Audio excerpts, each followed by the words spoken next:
إن إبراهيم كان أمة قانتا لله حنيفا ولم يك من المشركين. حياكم الله في ختام هذا البرنامج العلمي الذي هو من أجل العبادات، ولا شك أن من أعظم العبادات هو طلب العلم النافع، تعليم الشرع، تأصيل العلم الشرعي لكافة شرائح المجتمع، وبالأخص باللغات المختلفة كالأوردو والهندية وغيرها من اللغات. لكل طريق هناك دليل، ودرب الدعاة الهداة طويل، بهم يشرق الكون في فرحة، ونبصر وجه الحياة الجميل. لكل طريق هناك دليل، ودرب الدعاة الهداة طويل. آئیے دوسری دلیل لیتے ہیں قرآن کی. وَأَقِیمُوا الصَّلَاةَ وَلَا تَکُونُوا مِنَ الْمُشْرِکِینَ، سورہ روم آیت نمبر 31. نماز کو قائم کرو، مشرک جیسے نہ ہو جاؤ. یعنی اس میں یہ محکم آیت ہے، بالکل صاف ستھری آیت ہے، اس میں کوئی السلام علیکم ورحمۃ اللہ وبرکاتہ. الحمدللہ رب العالمین وصلی اللہ وسلم علی نبینا محمد. محترم سامعین اکرام، میں ایک حدیث پیش کروں گا آپ لوگوں کے سامنے. ٹائم بھی زیادہ نہیں ملا ہے، اور میرا جو ابھی مین جو 2-3 منٹ کا عنوان ہے، ہم لوگ جنت اور جہنم کے بارے میں شک میں ہیں. یعنی میرا جو ابھی عنوان ہے مختصر، یعنی جس چیز پہ یقین ہو جائے اس میں لاپرواہی نہیں ہوتی ہے، اس کے مطابق تھوڑا مثال سے اور ایک حدیث سے سمجھیں گے. ان عائشہ رضی اللہ عنہا عن النبی صلی اللہ علیہ وسلم قال رکعت الفجر خیر من الدنیا وما فیہا، رواہ المسلم. مسلم کی حدیث ہے. عائشہ رضی اللہ عنہ نے فرمایا کہ رسول صلی اللہ علیہ وسلم نے فرمایا کہ 2 رکعت فجر کی سنت جو ہے، 2 رکعت فجر کی سنت خیر من الدنیا وما فیہا، یعنی دنیا میں جتنی پراپرٹی ہے، جتنا سرمایہ ہے، اس سب سے بہتر ہے رکعت الفجر. یعنی 2 رکعت سنت کی اہمیت بتائی جا رہی ہے. تو ہم لوگ کتنے فجر میں حاضری دیتے ہیں؟ ریاکاری سے بچیے، یہ بہت زہریلی ناگن ہے. ریاکاری سے بچیے، یہ بہت زہریلی ناگن ہے. ریاکاری سے بچیے، یہ بہت زہریلی ناگن ہے. یہ ناگن زندگی بھر کی عبادت چھین لیتی ہے. یہ ناگن زندگی بھر کی عبادت چھین لیتی ہے.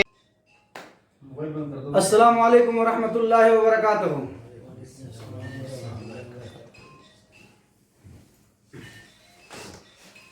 ان الحمد للہ نحمده ونستعینه ونستغفره ونعوذ باللہ من شرور انفسنا ومن سیئات اعمالنا.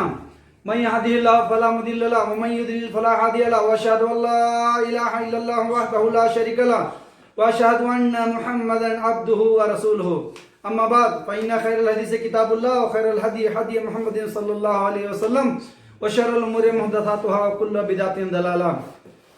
محترم سامعین اکرام، حاضرین مجلس، اللہ تعالی ہم سب کو یہاں جمع ہونے کو قبول فرمائے اور ہمارے گناہوں کو معاف کر کے جنت الفردوس میں اعلیٰ مقام دے. تو جس طرح بھائیو ہمارا جو بیان چل رہا ہے توحید کے متعلق، تو آج کا جو دوسرا درس ہے، یعنی دوسرا بیان ہے آج کا توحید کا. تو ہم لوگ انشاءاللہ دھیان سے سنیں گے تاکہ سمجھ میں آئے، کیونکہ یہ توحید کا سمجھنا بہت ہی زیادہ ضروری ہے. توحید کا سمجھنا بہت زیادہ ضروری ہے ہمارے لیے.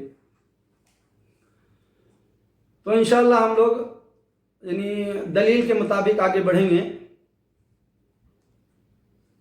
تو آئیے سب سے پہلے ہم لوگ ایک حدیث سنتے ہیں. عن ابی ہریرہ رضی اللہ عنہ عن النبی صلی اللہ علیہ وسلم قال اجتنبوا السبع الموبقات اجتنبوا السبع الموبقات قالوا یا رسول اللہ وما ہن قال الشرک باللہ والسحر وقتل النفس التي حرم الله الا بالحق واكل الربا واكل المال اليتيم والتولي يوم الزحف وقذف المحسنات المؤمنات الغافلات. یہ بخاری مسلم کی حدیث ہے بھائیو، یعنی بخاری کی حدیث ہے 2766. تو اس میں اتنی بڑی وارننگ ہے، اتنی بڑی دھمکی ہے. اللہ کے رسول اللہ صلی اللہ علیہ وسلم نے فرمایا کہ 7 تباہ کر دینے والے گناہوں سے بچو. 7 تباہ کر دینے والے گناہوں سے بچو. تو صحابہ نے کہا کہ وہ کیا ہے؟ تو آپ صلی اللہ علیہ وسلم نے فرمایا کہ اللہ کے ساتھ میں پہلا پوائنٹ، کیونکہ ہمارا توحید کا بیان چل رہا ہے، اللہ کے ساتھ میں کسی کو شریک کرنا یعنی شرک کرنا، اور جادو 2 نمبر پہ ہے. اس کے بعد میں کسی کا ناحق جان مارنا، اس کے بعد میں ہے سود کھانا، اس کے بعد میں ہے یتیم کا مال کھانا، اس کے بعد میں ہے کہ جہاد میں بھاگ جانا ڈر کے، یہ بہت بڑا گناہ ہے. اور 7واں جو ہے کسی بھولی بھالی لڑکی پر الزام لگانا. تو ہمارا جو ایک پوائنٹ سے مطلب ہے یعنی شرک، جو سب سے پہلا پوائنٹ ہے، یعنی اللہ کے ساتھ میں کوئی کسی کو شریک بنائے، یہ تباہ کر دینے والا گناہ ہے. یعنی انتباہ، وارننگ دے رہے ہیں رسول اللہ صلی اللہ علیہ وسلم کہ اس سے بچنا.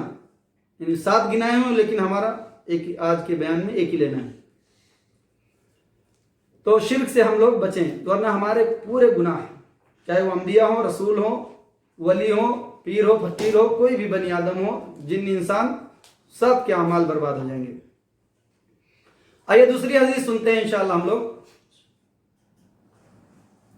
محمد صلی اللہ علیہ وسلم نے فرمایا لِكُلِّ نَبِيٍّ دَعْوَةٌ مُسْتَجَابَةٌ فَتَعَجَّلَ كُلُّ نَبِيٍّ دَعْوَةٌ وَإِنِّي اخْتِبَاطُ دَعْوَتِي شَفَاعَةً لِأُمَّتِي يَوْمَ الْقِيَامَةِ فَهِيَ نَائِلَةٌ إِنْ شَاءَ اللَّهُ وَمَن مَاتَ مِنْ أُمَّتِي لَا يُشْرِكُ بِاللَّهِ شَيْئًا. یہ حدیث بخاری کی ہے اور مسلم میں بھی ہے. بخاری کی حدیث 6304. اس میں یہ ہے کہ رسول اللہ صلی اللہ علیہ وسلم نے فرمایا کہ ہر نبی اور رسول کی ایک دعا قبول کی گئی ہے، یعنی خاص طور پہ. تو سب نے اپنی اپنی دعائیں دنیا میں مانگ لی. سب نے اپنی دعائیں دنیا میں مانگ لی باری باری. رسول صلی اللہ علیہ وسلم نے بچا کے رکھا ہوا ہے اپنی دعا، آخرت میں مانگیں گے وہ قیامت کے دن اپنے امتی کے لیے. پھر آگے کیا ہے؟ جو اللہ کے ساتھ میں کسی کو شریک نہ کیا ہو. حدیث ہم پھر سے سن لیں گے. لِكُلِّ نَبِيٍّ دَعْوَةٌ مُسْتَجَابَةٌ فَتَعَجَّلَ كُلُّ نَبِيٍّ دَعْوَتُهُ وَإِنِّي اخْتِبَاطُ دَعْوَتِي شَفَاعَةً لِأُمَّتِي يَوْمَ الْقِيَامَةِ فَهِيَ نَائِلَةٌ إِنْ شَاءَ اللَّهُ وَمَن مَاتَ مِنْ أُمَّتِي لَا يُشْرِكُ بِاللَّهِ شَيْئًا. یعنی جو شرک کرتے ہوئے نہ مرا ہو اس کے لیے میری شفاعت ہوگی.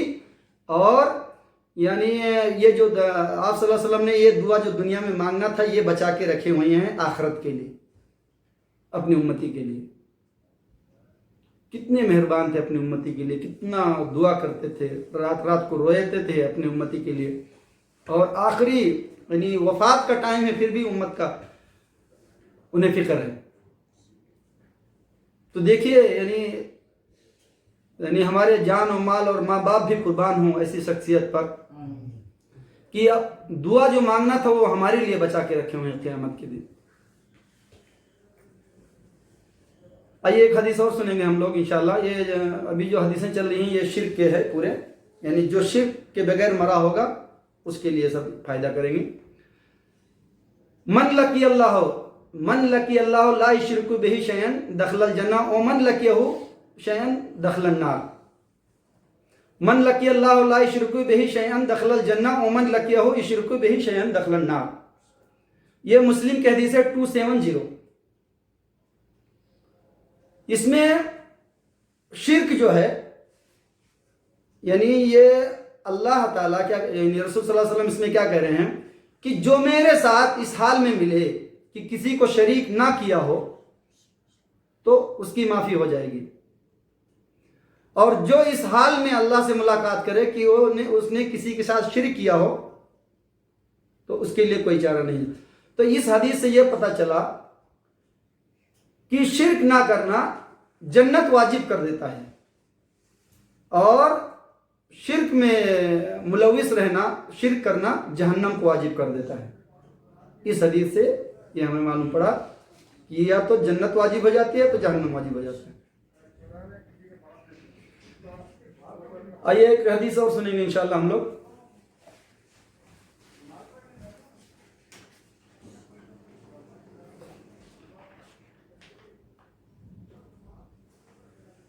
جسے پتا چلے گا کہ توحید کا اقرار نہیں کیے ہو تو ایک دم مشرک ہو، برابر ایک دم توحید کے بنا پہ نہ چلے ہو اور نماز کو قائم نہ کیے ہو اور زکوٰۃ نہ دے ہو۔ آئیے حدیث ہم سنیں گے انشاءاللہ۔ عن ابن عمر رضی اللہ عنہما عن ابن عمر رضی اللہ عنہما عن النبی صلی اللہ علیہ وسلم قال امرت ان اقاتل الناس حتى يشهدوا ان لا اله الا الله وان محمد رسول الله ويقيموا الصلاة ويؤتوا الزكاة فاذا فعلوا قسموا مني دماءهم واموالهم الا بحق الاسلام وحسابهم على الله۔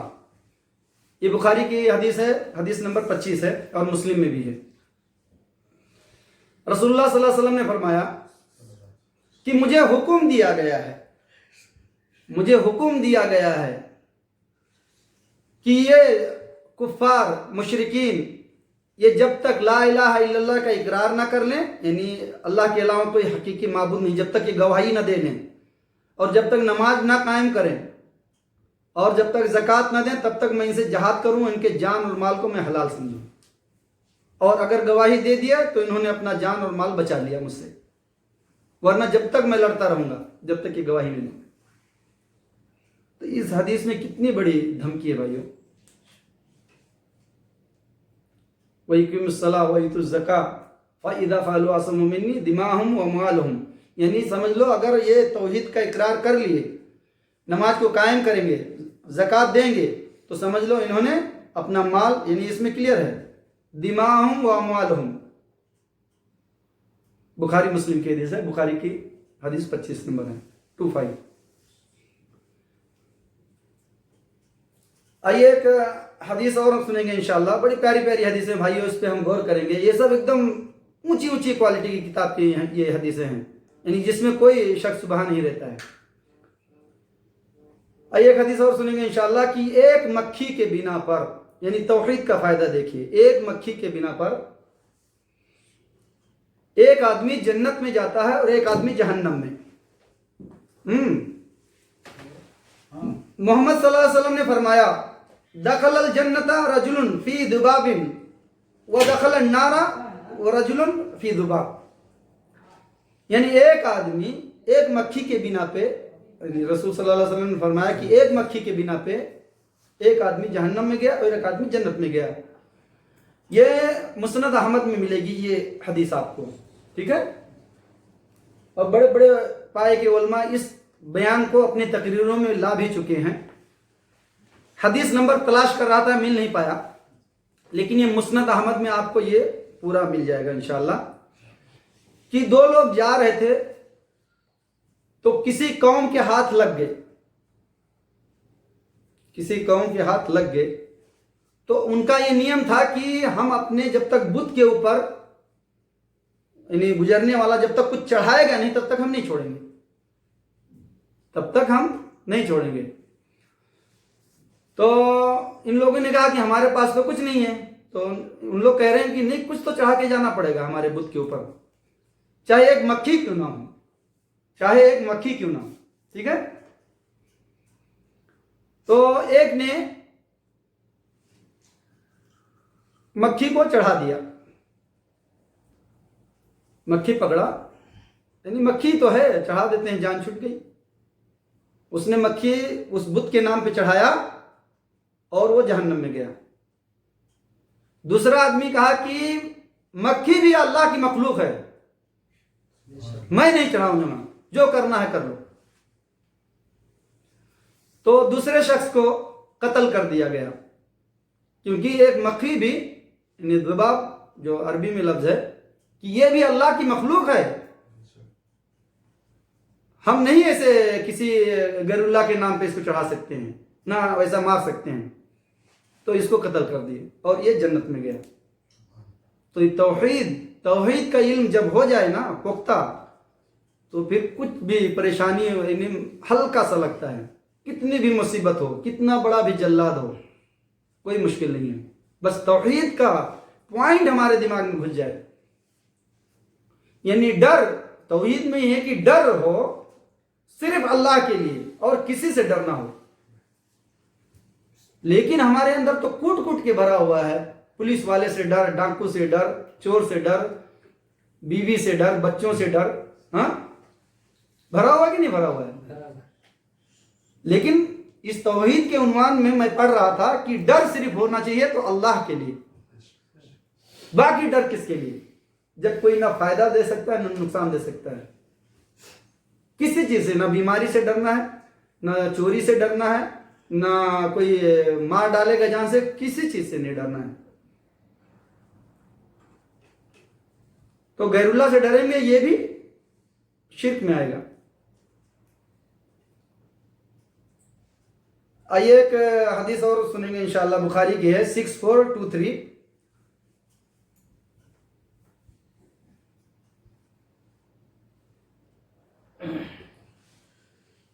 محمد صلی اللہ علیہ وسلم نے فرمایا، کوئی بندہ جب قیامت کے دن اس حالت میں پیش ہوگا کہ اس نے کلمہ لا الہ الا اللہ کا اقرار کیا ہوگا اور اللہ تعالی یعنی اس کے ساتھ کسی کو شریک نہ کیا ہوگا، اللہ تعالیٰ دوزخ کی آگ کو اس پر حرام کر دے گا.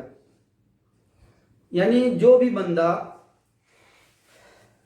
یعنی سچے دل سے لا الہ الا اللہ کا اقرار کرتا ہے تو یہ آسمانوں کو چیرتے ہوئے جاتا ہے، سیدھا عرش پہ پہنچ جاتا ہے اللہ کے پاس، بشرطے ہم نے خلوص دل سے پڑھا ہو لا الہ الا اللہ، اللہ کے علاوہ کوئی حقیقی معبود نہیں ہے. حقیقی لگانا ضروری ہے بھائیوں.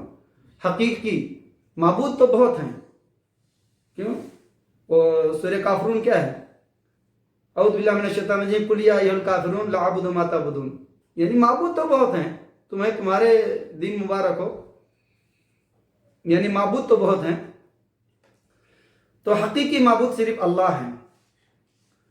تو یعنی جو بھی اس یعنی بخاری کی حدیث سے پتہ چلا 6423 سے کہ کوئی بھی سچے دل سے لا الہ الا اللہ کا اقرار کیا ہوگا تو اللہ تعالیٰ اس کے اوپر دوزخ کی آگ کو حرام کر دے گا. آئیے ایک حدیث بہت پیارا ہے وہ ہم سنیں گے انشاءاللہ. محمد صلی اللہ علیہ وسلم کو فرماتے ہوئے سنا ہے کہ ایک آدمی اللہ تعالیٰ یعنی ایک آدمی کو اللہ تعالیٰ قیامت کے دن مخلوق کے سامنے لائے گا اور اس کو الگ کرے گا. اور یہ ہے ابن ماجہ 4300 حدیث نمبر 4300 ابن ماجہ میں. آپ کو یہ واقعہ بڑا پیارا ہے. تو قیامت کے دن جب وہ آئے گا، یعنی رسول صلی اللہ علیہ وسلم نے کہا کہ قیامت کے دن وہ آئے گا تو اللہ تعالیٰ اس کو الگ کرے گا اور اس کے 99 دفتر گناہوں کے کھول دے گا. کتنے دفتر؟ 99 دفتر. یعنی ابھی ہمیں توحید کی اہمیت پتہ چلے گی کہ توحید ہے کیا، توحید کتنی قیمتی ہے، اور توحید کے ساتھ ہی شرک ہے. تو اگر ہم اس سے بچیں گے تو جنت الحمدللہ انشاءاللہ مل جائے گی. تو اللہ تعالیٰ اس شخص کو الگ کرے گا اور اس کے دفتر پورے کھول دے گا جو دنیا میں اس نے کیا تھا. اچھا اس حدیث کو حدیث بطاقہ کہتے ہیں. کارڈ جیسے ATM کارڈ ہوتا ہے نا، جو بھی وزٹنگ کارڈ وغیرہ ہوتا ہے تو اس کو حدیث بطاقہ بھی کہتے ہیں، کیونکہ یہ اس آدمی کے ہاتھ میں ایک کارڈ دیا جائے گا، ایک لفافہ چھوٹا سا. ٹھیک ہے نا؟ تو اس کو حدیث بطاقہ بھی کہتے ہیں. تو اللہ تعالیٰ اس کو اس کے جو عمل ہیں تو پورا اس کے سامنے کھول دے گا اور 99 دفتر رہیں گے اور ہر دفتر کی سائز آنکھ کی یعنی جتنا دور دیکھیں، یعنی زمین سے آسمان اتنی اونچی ایک ایک دفتر کی سائز. اور 99 دفتر 99 دفتر گناہوں سے فل ہوں گے. بچا کتنا؟ ایک. اللہ پوچھے گا کہ کچھ اعمال ہیں تمہارے پاس؟ تو وہ بندہ کہے گا کہ اے اللہ میرے پاس تو کچھ نہیں ہے، اور یہ جو گناہ ہیں ان کے مقابلے میں اور بھی کچھ ہو تو کیا ہے؟ تو اللہ تعالیٰ کہے گا کہ آج کسی کے اوپر ظلم نہیں ہوگا، ذرہ ذرہ کا حساب ہوگا۔ اور قرآن جو نازل ہوا ہے، آخری آیت اتنی بہترین ہے، قرآن جو نازل ہوا ہے، جو سب سے آخری آیت نازل ہو کے اور اسٹاپ ہو گیا ہے۔ اعوذ باللہ من الشیطان الرجیم، بسم اللہ الرحمن الرحیم۔ یہ جو سورہ بقرہ کی 281 ہے، وَاتَّقُوا يَوْمًا تُرْجَعُونَ فِيهِ إِلَى اللَّهِ ثُمَّ تُوَفَّى كُلُّ نَفْسٍ مَا كَسَبَتْ وَهُمْ لَا يَظْلَمُونَ۔ یعنی اس کا ترجمہ آپ پڑھ لیں، جو سب سے لاسٹ میں نازل ہو کے اور قرآن کمپلیٹ ہو گیا ہے، سورہ بقرہ 281۔ یعنی ڈر جاؤ اس دن سے، وَاتَّقُوا، ڈر جاؤ اس دن سے جس دن تم سب اللہ کے پاس واپس جاؤ گے اور کسی کے اوپر ذرہ برابر بھی ظلم نہیں ہوگا۔ دیکھیے آخری آیت کتنی بڑی ہمیں وہ دے رہی کہ سب ڈر جاؤ اس دن، یعنی جس دن سب تم واپس ہو جاؤ۔ ترجعون، اور بھی تو تھوڑا بہت آپ لوگ سمجھتے ہیں، ترجعون فیہ الی اللہ ثم توفی کل نفس ما کسبت وہم لا یظلمون۔ تو جو حدیث ہم لوگ ابھی سن رہے تھے ابن ماجہ کی 4300 میں، تو اللہ تعالیٰ جب 99 دفتر کھول دے گا، اس کے بعد میں کہے گا کہ کچھ نیکیاں ہیں، تو 99 دفتر دیکھے گا، بولے گا اور کیا ہے، سب تو کچھ بھی نہیں ہے۔ تو اللہ کہے گا کہ آج کے دن کسی کے اوپر ظلم ذرہ برابر نہیں ہوگا۔ تو فرشتوں سے حکم ہوگا کہ ان کی نیکیاں جو ہیں لے کے آؤ۔ تو یہ بندہ تھوڑا ڈر جائے گا کہ ان دفتروں کے آگے اور کیا بچا ہوا ہے۔ اور اس کے بعد میں ایک لفافہ دیا جائے گا، ایک لفافہ بس، لفافے کو کھولا جائے گا تو اس میں صرف لکھا ہوگا اشہد ان لا الہ الا اللہ، اس میں صرف لکھا ہوگا اشہد ان لا الہ الا اللہ۔ اس لفافے کو ایک ترازو میں رکھا جائے گا اور 99 دفتر ایک ترازو میں رکھا جائے گا، ٹھیک ہے، یعنی ایک پلڑے میں یہ اور ایک پلڑے میں یہ، اور یہ لا الہ الا اللہ کا پلڑا بھاری ہو جائے گا اور اس کو جنت میں اٹھا کے اللہ تعالیٰ ڈال دے گا، کیونکہ اس نے پوری زندگی میں صرف وہی ایک کمایا تھا، ایک ہی نیکی، وہی یعنی ایک ہی الفاظ کیا ہوگا بہت کچھ، لیکن اس کے کھاتے میں صرف وہی ایک ہی آئی، کیا آئی؟ لا الہ الا اللہ۔ اس نے سچے دل سے کہا تھا، اس لیے اس کے کھاتے میں صرف ایک نیکی بچی تھی، اور 99 دفتروں کو کلوز کر کے اللہ تعالیٰ نے۔ تو یہ ہے یعنی کلمے کا، یعنی لا الہ توحید کی علم جب ہو جائے نا، تو کتنا بڑا بھی مصیبت آئے نا تو آدمی پریشان نہیں ہوگا، بس اپنے توحید اس کے دماغ اور ذہن میں ایک دم بھر جائے، نہ کسی فقیر کے پاس جائے گا، نہ کسی جادو ٹونا والے کے پاس جائے گا، کسی کے پاس نہیں جائے گا، بس توحید کا علم ہو جائے۔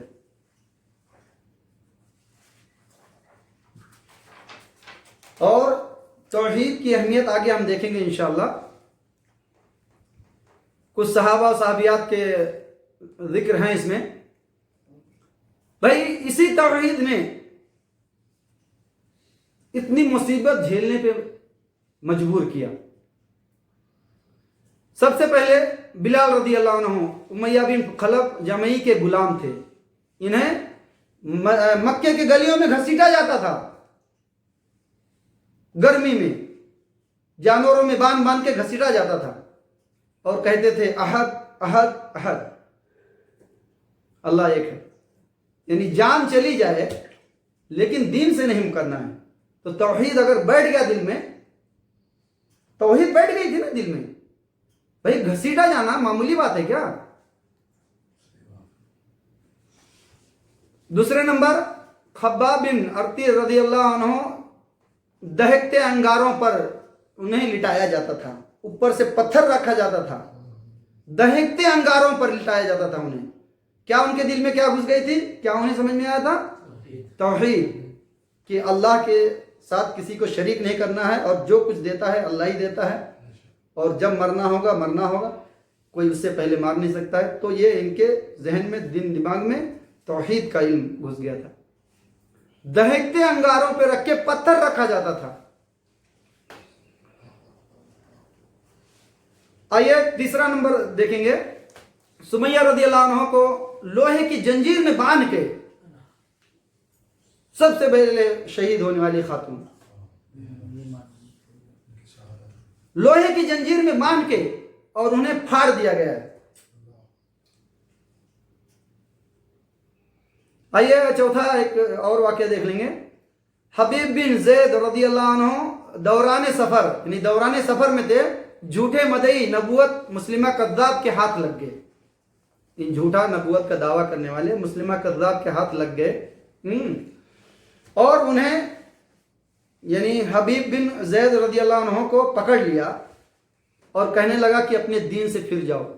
یہ نہیں پھرے، ایک ایک پیس کاٹتا رہا ہو، ایک ایک پیس، یہاں تک کہ دم نکل گیا، لیکن دین سے نہیں پھرے. کیا تھا دل دماغ میں؟ توحید. تو توحید اگر گھس جائے کہ نہ کوئی نفع دے سکتا نہ کوئی نقصان سوائے اللہ کی، تو توحید آ جائے تو پھر یہ مصیبت بہت معمولی ہے. اور قرآن میں ہے، یہ دیکھیں، جس کو توحید کا علم ہو گیا ایک دم پختہ، تو انہی کے لیے خوشخبری ہے. قرآن میں دیکھیے، یثبت اللہ الذی آمنوا بالقول الثابت فی الحیات الدنیا والآخرہ. یہ جو دلیل ہے نا، سورہ ابراہیم کی آیت نمبر 27 میں ہے. یعنی اللہ تعالیٰ دنیا اور آخرت میں ان کے قدم جما دے گا. تو یہ جو اوپر میں نے گنائے ہیں، جو لوگ مصیبت اٹھائے ہیں، تو یہ مومن ہو گئے تھے، ان کے دل دماغ میں توحید بس گیا تھا، اللہ کا ڈر بس گیا تھا. تو یہ قرآن کی خوشخبری کیا ہے کہ جو مومن ہیں، یعنی دنیا میں بھی ان کے قدم جمے رہتے ہیں. کس طرح؟ کوئی بھی مصیبت آ جائے. توحید والوں کو آپ بہت کم دیکھیں گے، کیونکہ اب توحید والے ہیں کہاں زیادہ، توحید پرست بہت کم ہیں. تو دنیا اور آخرت میں دونوں میں اسی کلمے کی برکت سے اللہ تعالیٰ قدم جما دے گا. دنیا کی تو چھوٹی مصیبت، جیسے قبر میں فرشتے آئیں گے، من رب کا، ٹھہر جاؤ. صحابہ کہتے ہیں کہ اے اللہ کے رسول صلی اللہ علیہ وسلم، وہ چیرتے پھاڑتے ہوئے آئیں گے، ہم تو بت بن جائیں گے مٹی کے ڈر سے. تو رسول صلی اللہ علیہ وسلم نے فرمایا کہ مومن بے خوف رہے گا، اللہ تعالیٰ جما دے گا. یہ دیکھو، یثبت اللہ الذی آمنوا بالقول الثابت فی الحیات الدنیا والآخرہ، یعنی دنیا اور آخرت میں اس کے قدم جم جائیں گے اسی کی برکت سے، توحید کی برکت سے. قیامت کا تصور کرنا بھی ہمارے اس میں نہیں ہے. کتنا خوفناک عذاب ہوگا، کس طرح سورج 1.25 میل پہ ہوگا. بھائی ابھی تو ہم پتہ نہیں، کیلکولیٹر میں نہیں حساب لگا سکتے کتنی دور ہے. 1.25 کلومیٹر یا 1 کلومیٹر نہیں، 1.25.